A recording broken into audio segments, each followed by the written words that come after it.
अस्सलामुअलैकुम नाज़रीन। पाकिस्तानी अदाकारा हिना अल्ताफ़ की कहानी। लाइफ में बहुत सी परेशानी और तकलीफों के बाद आज मैं इस मुकाम पर हूँ कि घर वालों को सपोर्ट कर रही हूँ।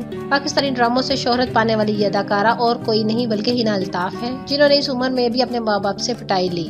एक इंटरव्यू के मुताबिक हिना अल्ताफ़ का कहना है कि मेरी माँ मुझ पर गलत किस्म के इल्जाम लगा कर कहती थी कि तुम शूटिंग करने नहीं बल्कि कहीं और जाती हो। शदीद परेशानियों और मारपीट के बाद इस मुकाम पर मैं पहुँच गई कि आखिरकार 21 साल की उम्र में मैंने अपने घर को छोड़ा, क्योंकि मैं रोज की लड़ाई झगड़ों से तंग आ चुकी थी। तब मैंने सिर्फ और सिर्फ अपने काम पर ध्यान दिया और मेहनत का सिला मुझे बहुत सी परेशानी और मुश्किलात के बाद मिला। हिना अल्ताफ़ ने पाकिस्तानी बेशुमार ड्रामों में काम किया और अब तक लातादाद ड्रामों में अपनी सलाहियत का लोहा मनवा चुकी हैं, मगर आज भी वो अपने गुजरे लम्हात को याद करके अबदीदा हो जाती हैं। नाजरीन, ये बात तो तय है कि इंसान अच्छा वक्त तो भूल सकता है, मगर कभी कभी वो लम्हात नहीं भूल पाता जिसमें इसने शदीद मुश्किलात का सामना किया हो। व्यूअर्स, हिना अल्ताफ़ की शादी के हवाले से कोई अपडेट्स अब तक सामने नहीं आई।